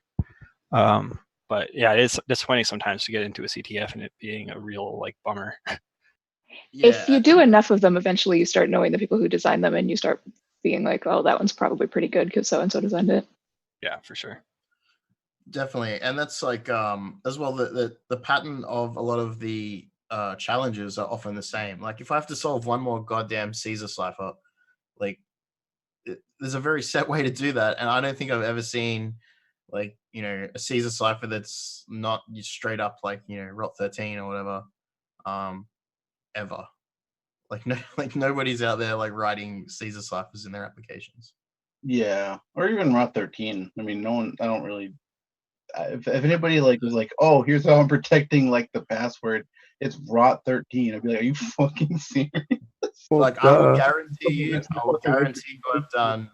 I've done code review on someone that used rot 13 with AES with a static key, and I was able to do like a like join to get the AES key, and then use like functions in the SQL to like just give me the actual results back. I was like, as you can see, this is like one SQL injection blew your whole thing to shit.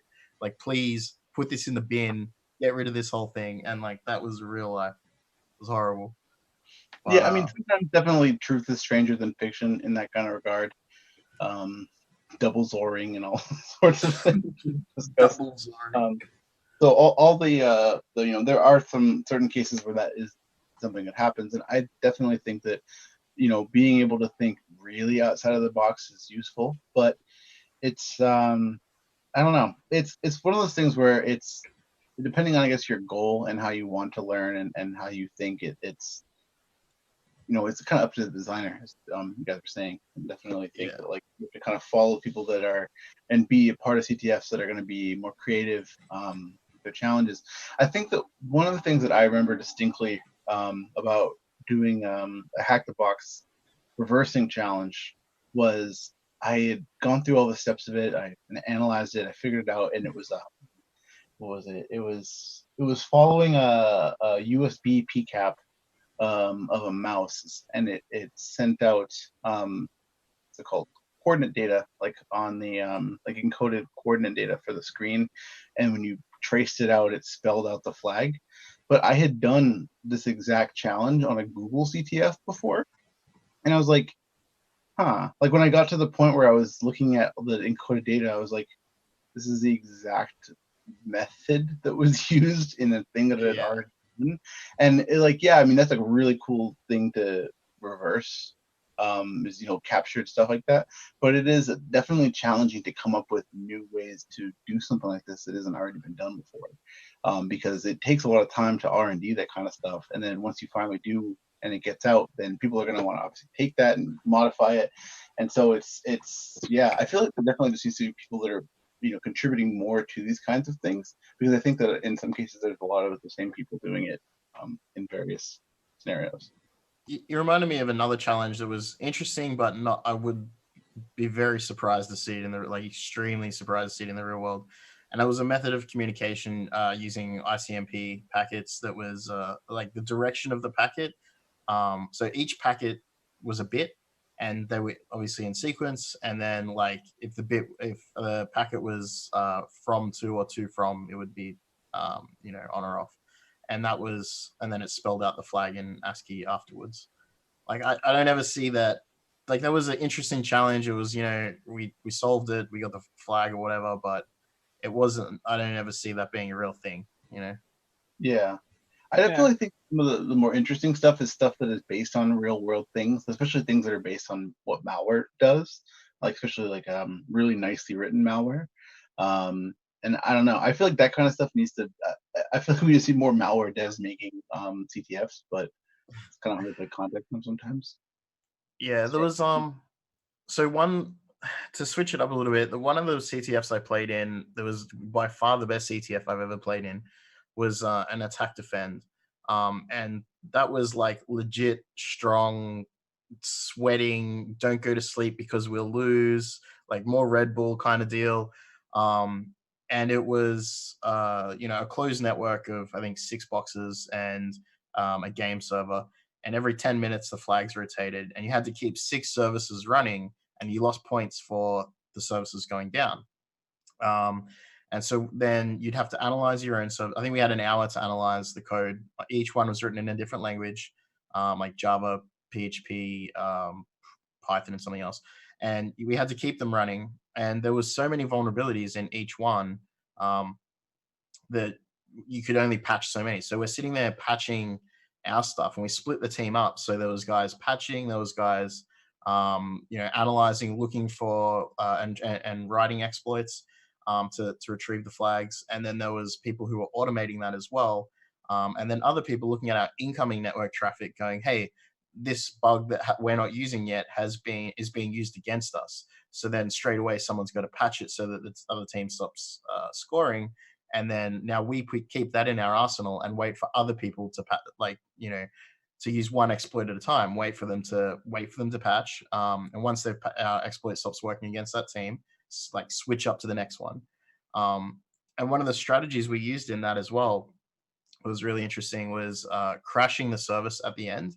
So the last command in the exploit would purposely crash the service to make the other teams lose points, and so that it would also prevent other teams scoring points, because the team that we just crashed had to get their stuff back up.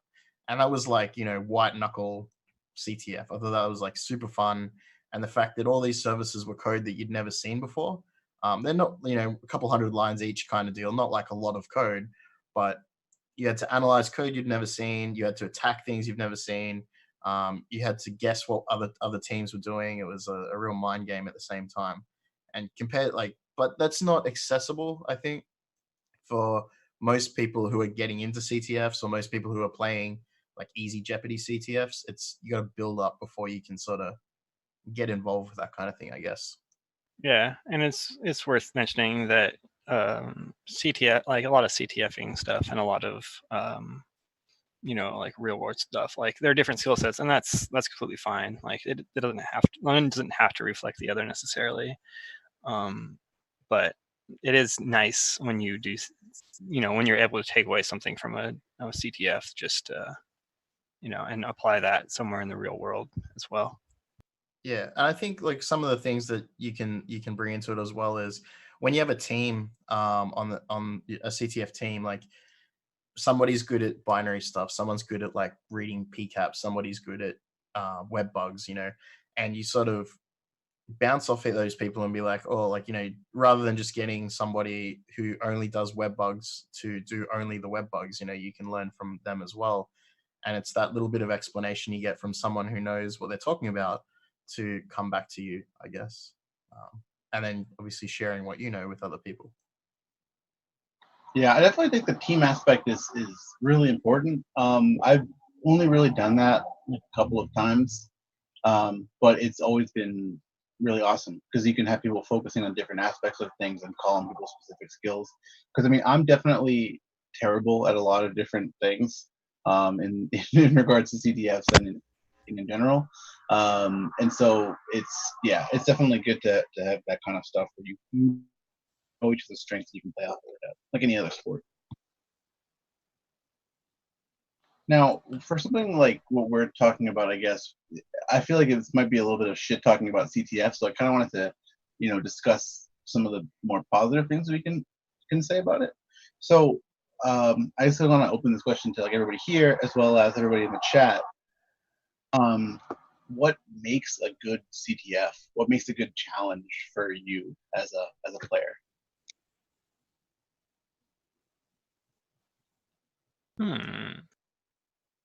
Good question. Yeah, I like when things are just esoteric enough that it's stuff that I haven't like necessarily seen or like heard about too much before. But there's a foothold, right?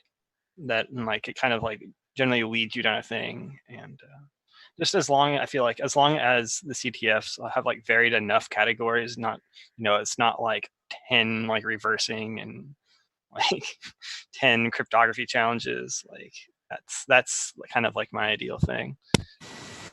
That foothold thing is something I appreciate as well. Like obviously they're not meant to be easy or like immediately solvable, but I think it gets extremely frustrating with some challenges when you have like no clue and then it's just like 2 steps and you finished it. Yeah, like I'm terrible at crypto. Like I'm not gonna lie, my math is horrible and I suck. But when I get a question, like when I get a challenge that is a crypto challenge, I like them to be, because that is something I am bad at, that I want it to be something that my takeaway is I can evaluate it in the real world. So for example, I was talking about it last week. It was actually the part of the CTF badge on Pentester Lab was ECDSA key. And so in the real world, if I come across that scenario again, I'm not going to try and break it. I'm not going to try and build, forge a verified, ECDSA signature and sign my own thing. But what I will be able to do is when I'm looking at it, detect that exists, know why it's bad, what can be done with it. Like if it's super bad, then maybe I would use that again in the real world. But it's very unlikely that I would go ahead and actually try and exploit it. But I would definitely use it as like, hey, this is a thing that is broken in an application that needs addressing. So like that knowledge, I guess, is what you're really after. That's the whole key. Yeah, I agree with that a lot. That's Fresh in the Matrix chat just said that most of good CTF is being able to teach teach myself whatever the task at hand is. I feel like CTFs are good at teaching yourself to teach, or teaching you to teach. Yeah. So yeah, I mean, I think that's something that like I definitely feel comes with everything, that we do as people that like to play around with stuff. Is that's a skill that needs to be built in a lot of people that isn't always as innate as we might think it is. But teaching yourself how to teach yourself stuff and also teaching yourself how you actually learn. I think that's one of the most valuable things I've gotten from CTFs because I've approached certain things in a completely wrong way and screwed it up and gotten so frustrated. And then I come back a little bit later, maybe months later, after having learned other stuff, and then realize that I need to teach myself this in one way or another. Because like there's certain things that I try to approach that I get super overwhelmed by, especially crypto, as you're saying, math and crypto stuff screws me up so badly. But if I sit and actually like write out code for something, it makes better sense than a giant scary equation or something. Right. So Menstrual in the chat, who actually won B-Sides Brisbane CTF solo last weekend. Congratulations. He said bugs that make sense and not guesswork, which like if you put a hash into a CTF and you expect me to like hashcat break it, like I'm not getting those points. I don't give a shit. Like I can run hashcat and so can everyone else here. It's not very hard. Please don't make us do that. They're horrible challenges. Yeah. No, it's true. And a lot of people in the chat are saying that good CTF should be a learning experience, even for veterans. I definitely agree with that. I think that like things that are just sort of, I mean, I said reusing one of the Hack the Bucks challenges was like kind of annoying because I had already seen it. But it's if that's somebody's first experience with, the fact that like USB PCAP even exists. Those are things that like if somebody is taking away something and learning something from it, that is a positive thing. So I definitely support it. But yeah, I definitely think that like the different levels of CTFs, like as you get higher up in the challenges, if you're doing some sort of sequential challenge, there definitely should be a learning experience for somebody and have to teach somebody something. And I think that the other aspect of that too is that a good CTF has to be like reasonably solvable. Like there's some stuff like one of the things that I've had my biggest personal gripe about OSCP is that there's stuff in there that you would have been able to solve because you would have had the ability to access certain packages that you can't access anymore. I had to go on and figure out how to get Oracle stuff to try to compile something because I couldn't get some Perl thing that I was trying to test out. And when you have to start doing stuff like that, when you're like when there's no like clean way to solve it because like your compiler won't even work. I mean, it would be good for something that's really, esoteric or something really, really strange. But if you're like trying to do something where you're like, oh yeah, break into this thing, but also you have to like spin up a really old Linux distribution just to compile the exploit, kind of thing sucks. Yeah, like there's something that requires like GCC 2, and you're like, oh well, I can't build that build environment in a reasonable amount of time.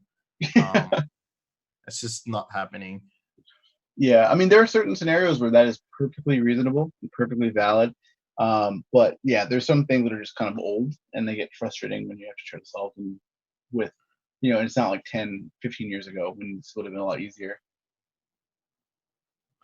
Yeah, like Parody just said as well, hashcat challenges require tools to gain advantage, paid versus free. Like, yeah, like if you can get an advantage over having access to specific tools, like that's not a very like paid access to a specific tool set. That's a bit different as well. Like, yeah, the only reason that I got the Oracle stuff was because I had a login to Enterprise Oracle stuff because of my work. So I was able to get like these Perl modules I needed, some other tools.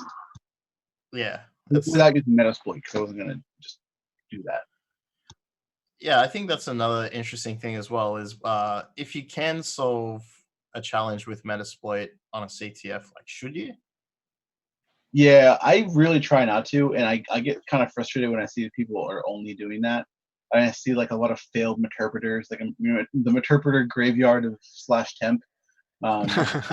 It's kind of frustrating to see because you're just like, well, you got it on the system, but you're just doing this like Hail Mary of attacks that we're just trying to, or you see that people are doing that in general when you're running your own CTF. Actually, when our last chat challenge CTF, I have TCP dumps of all of the traffic, and people were definitely checking exploits on there. I'll have to send it to Grey Noise or something because there's a lot of really funny stuff in there. Somebody was connecting and trying to stream Windows Media Player playlists to it, which is pretty cool.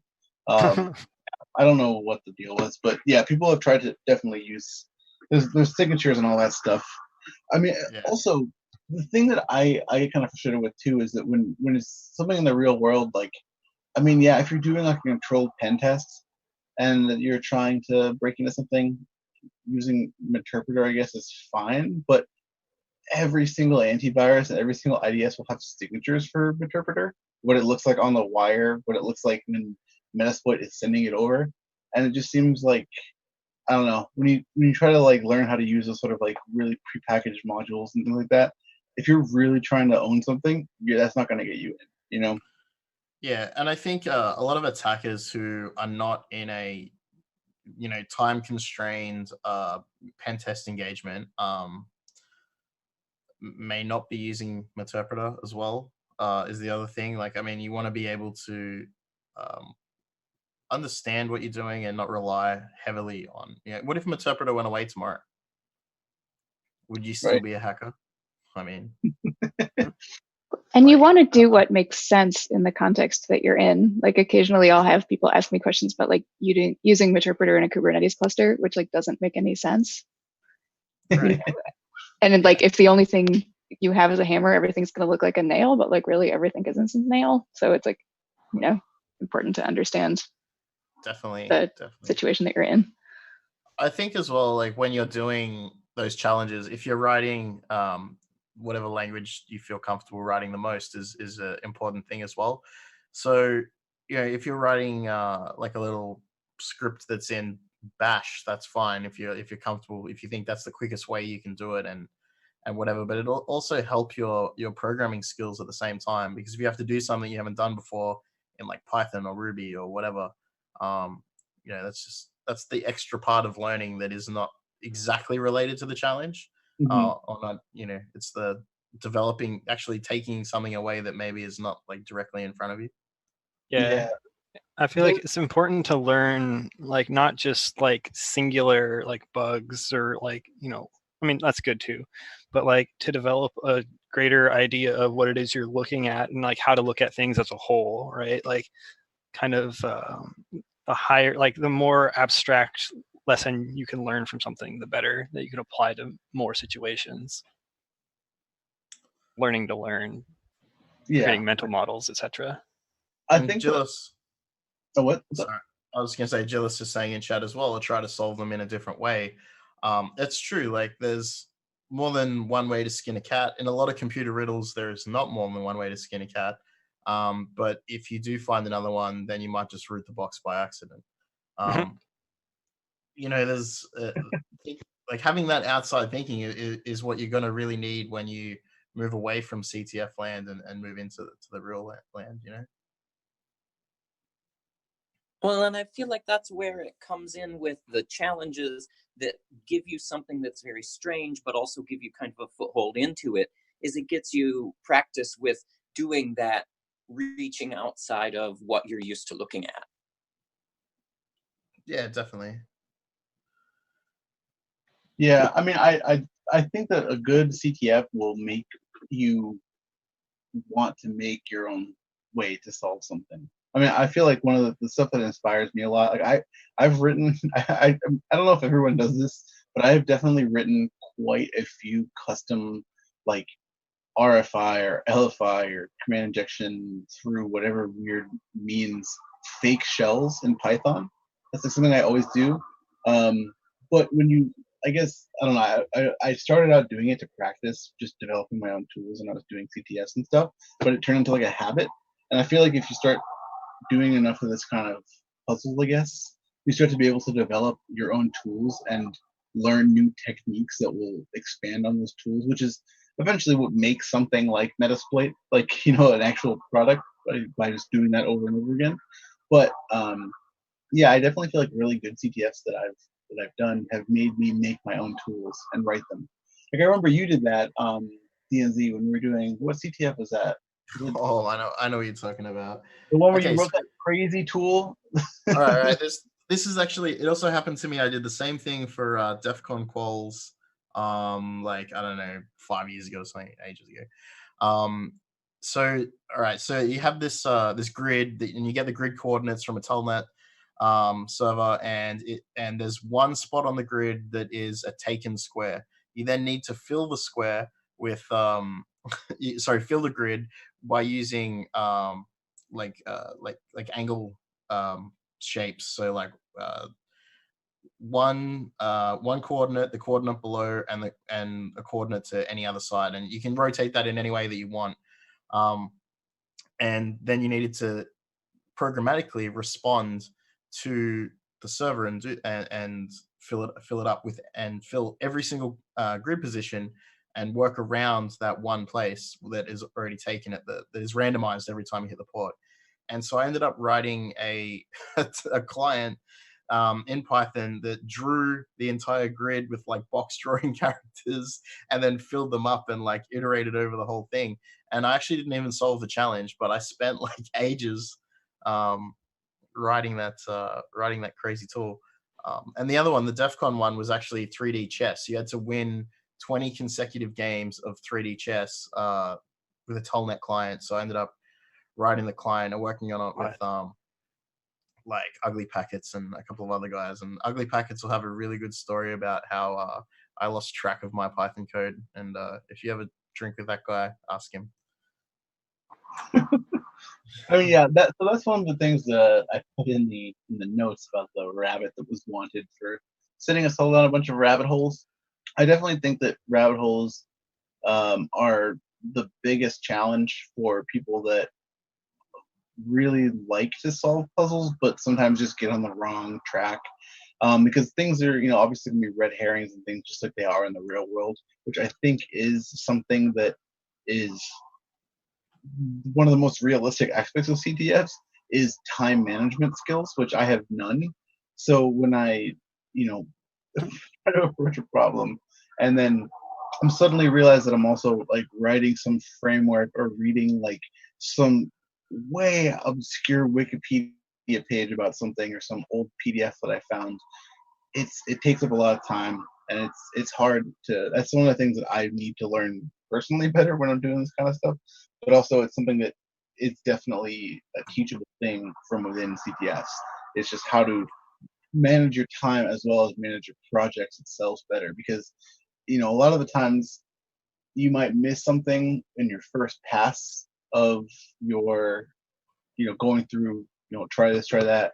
But I think that stuff is like really valuable to do first, to kind of make logical guesses and then narrow it down.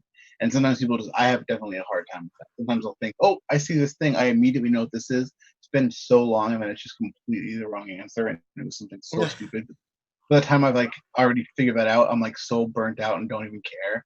So that's what happened to me when I did the OSCP. So you know what? I actually found a screenshot of that grid drawing thing, so I'll just quickly link that in the chat. Hell yeah. That was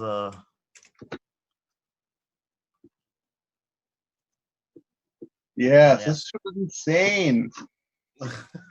Yeah, so where that red where the red one was, that was the one that was already at the like when it generated the grid, that was the one that was already filled, and then it would programmatically fill it up with green little ones to try and so pretty.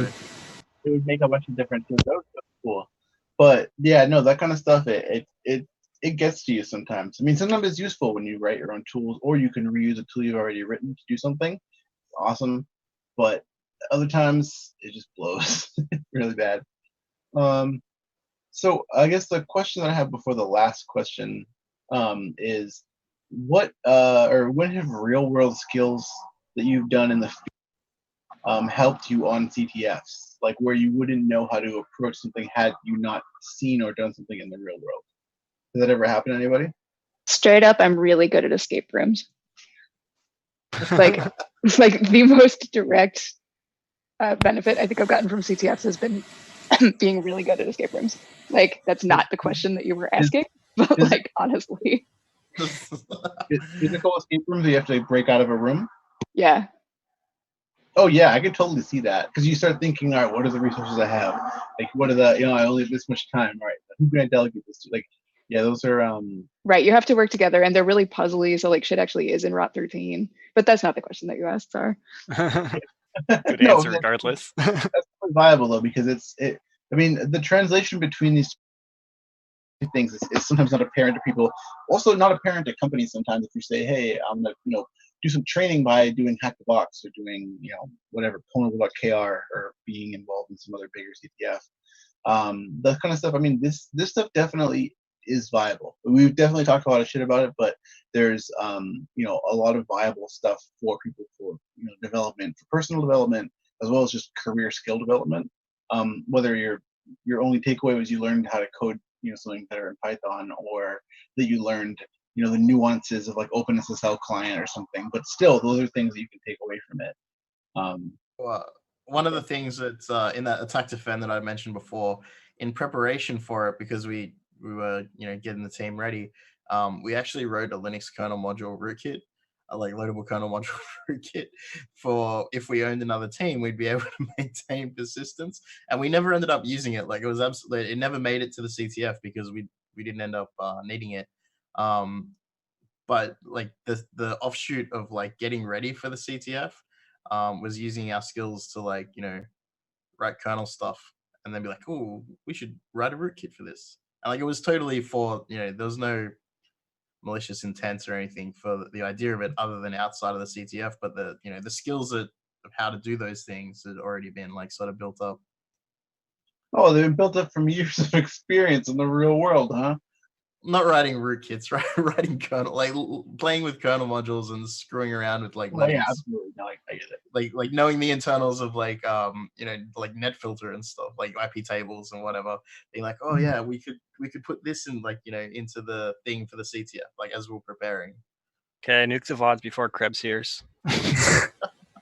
It's on my blog. Go and find it. I don't care. Read it, Krebs. You might learn something. Oh, yeah. All right. So, the last question I have on here, if anybody else has anything in the chat related to that question, definitely post it. But what does everybody here want to see more in CTFs? Is there anything that, as a player, as a fan of the art, what do you want to see more in CTFs? More attack defense, straight up.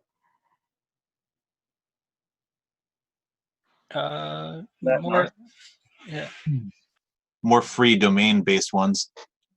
Hacker Fantastic writing report challenges.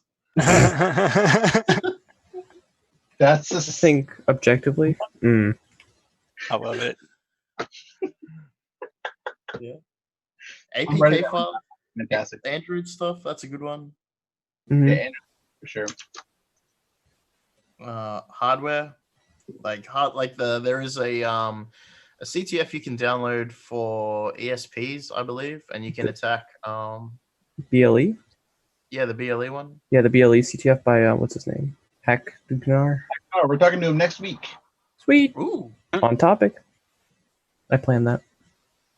I'd like to see more branching out into challenges that we don't see all the time, like doing CTFs all the time. It's like people said you see the same ones over and over again, and it's like there's plenty of things that nobody writes challenges for, and there's lots of reasons for that. Like I don't want to write Kubernetes challenges either, but like I don't know. I feel like there's so much territory to be explored, and we keep doing the same binary exploitation ones over and over. Yeah. Execution side channel. Side channel text. You get to write that one, friend. The Kubernetes thing is interesting because it requires the infrastructure behind it, whereas a lot of people running CTFs are just like, how can we deliver as many binaries and not get destroyed? Yeah. So I mean, that would be good to see more of. It's just like hurdles, right? You would be surprised how many CTFs are run on bare metal Kubernetes clusters. Interesting. Someone in chat said ICS. Ooh. Yeah. We'll be getting into Nmap it. What could go wrong? I think I would love to see an IoT CTF. Oh yeah, forgot about that. Also, that sounds great. If anyone likes those, go to Wild West Hackin' Fest because they have a whole like connected house that they do there. Yes, I heard about that. We're going to be talking to some people from some of that run things like that for this future challenge that we're doing. Again, shout outs to IoT-CTF at IoT-CTF. If you want to get involved in ours, please go for it. We're going to be trying to do ICS, SCADA, and all your favorite IoT devices in one big, giant death match. So it'll be fun. Or that. have any ideas for it, let us know, and we'll help you get them to us. So I always love a good OSINT challenge. Yes. It's I don't see them enough. Yeah, I loved the was it Trace Labs, I believe, that does the OSINT CTF. Ginsberg 5150 in our chats. It works with them, and they do they actually try to solve real world problems, which I think is a really innovative way to use the brain power of people who do CTFs to do something that's actually valuable. They're finding missing people with it, which is really cool. That's yeah, for sure. They work with like local investigators and stuff for people that have been kidnapped or anything. Parody just mentioned again, there's having multiple layers of networks to pivot over, which is also Another thing you'll find, like if you're pen testing an office site, for example, like you might be like, oh, I'm the printer. How do I get to, something better? And I'm the printer. Yeah, I am the printer. But yeah, like that's interesting real world stuff that would be better to see, I guess. Again, Yeah. but more infrastructure is required to like give people the opportunity to do that, as opposed to download vulnerable.bin. Yeah. I mean, No, yeah. I was gonna say that's one of the things that I did like about OSCP. Not saying it's an actual CTF, but just those kind of challenges. And thinking that you're going to have to move laterally across a bunch of different things.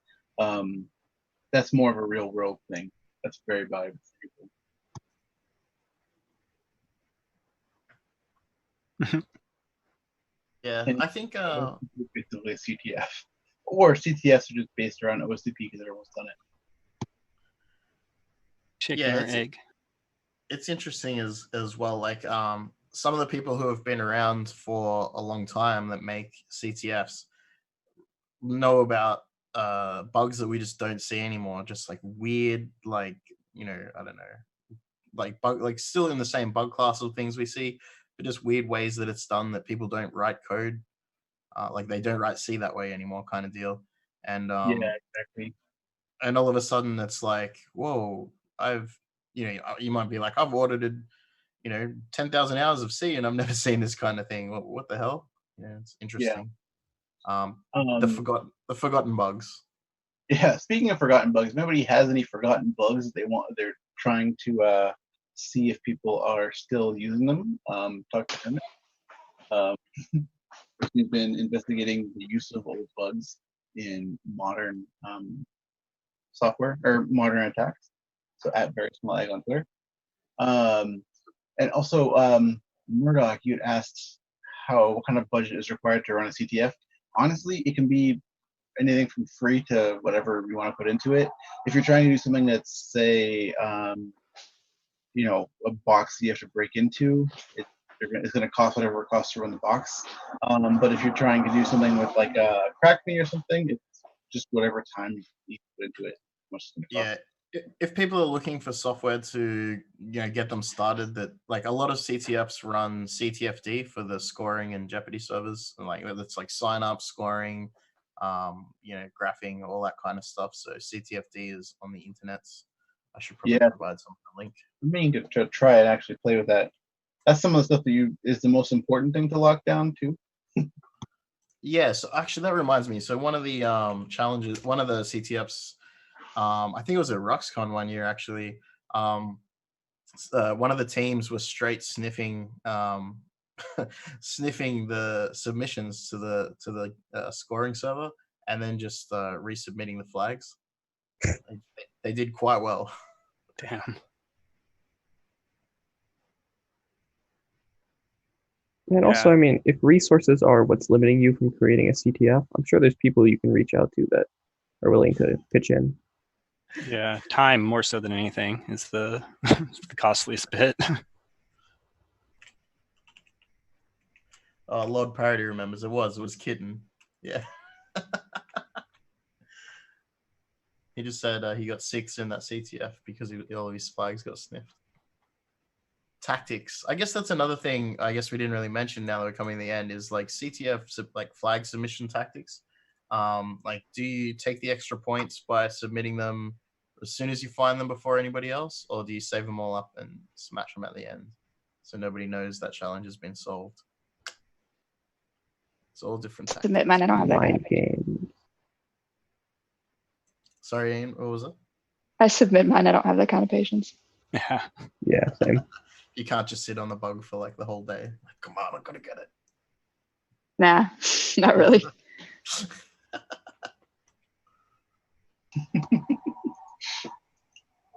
So yeah, does everybody have anything else to say before we get going tonight?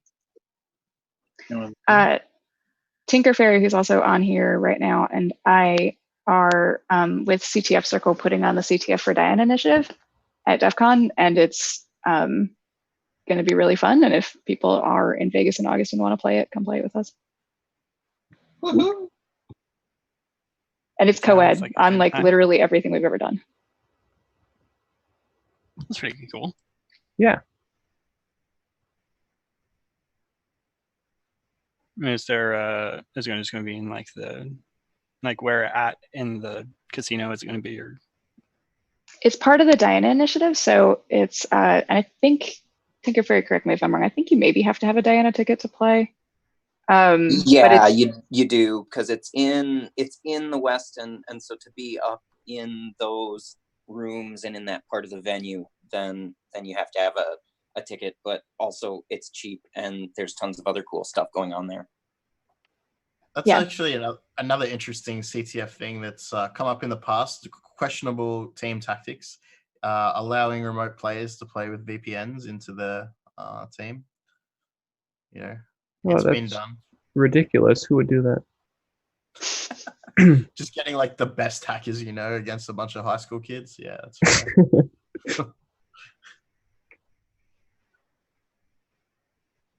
I don't know who would do that. Yeah, geez. I don't know, hackers maybe. Yeah. So cool. All right. Well, thanks everybody for coming and hanging out and talking about this. Very important discussion, and hopefully it inspires people to write some of their own challenges, start playing some stuff on their own, and really think about what value they can take from it, because there can be quite a lot. Thanks to everybody for cheering to what's it called, donating to us on Patreon, and in general being our ride or dies.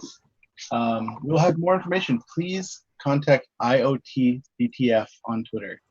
That's just 6 letters, IoTCTF, and we will get you in touch with us in our channels to help us design this crazy challenge that I don't even know. It's going to be insane. So I'm just really excited for it. There's a lot of really cool ideas, and we can implement a lot of the stuff that we've discussed here, and hope that other CTF organizers can help implement some of the things that everybody in the chat is talking about today too. So yeah, with that, thank you guys so much for hanging out, and we will see you next week when we talk to Hacknar about BLE CTF. So that's gonna be Oh yeah. And yeah, so see ya. Goodbye. Get a our lawyer. VPN club? Yeah, oh yeah, I forgot too. In our notes, we have a $1 VPN Club t-shirt that was designed by somebody that is being sold at the cost of a shirt from Teespring. And so it's the cheapest shirt you can possibly buy from there, and it's just the $1 VPN Club logo, and it says free DVC on the back. So if you're interested in just having that, because Dollar Shave Club is super annoying about their trademark infringement, have fun with it. I don't know, that's all I can say. See ya. Later, skaters. Later. Pasta.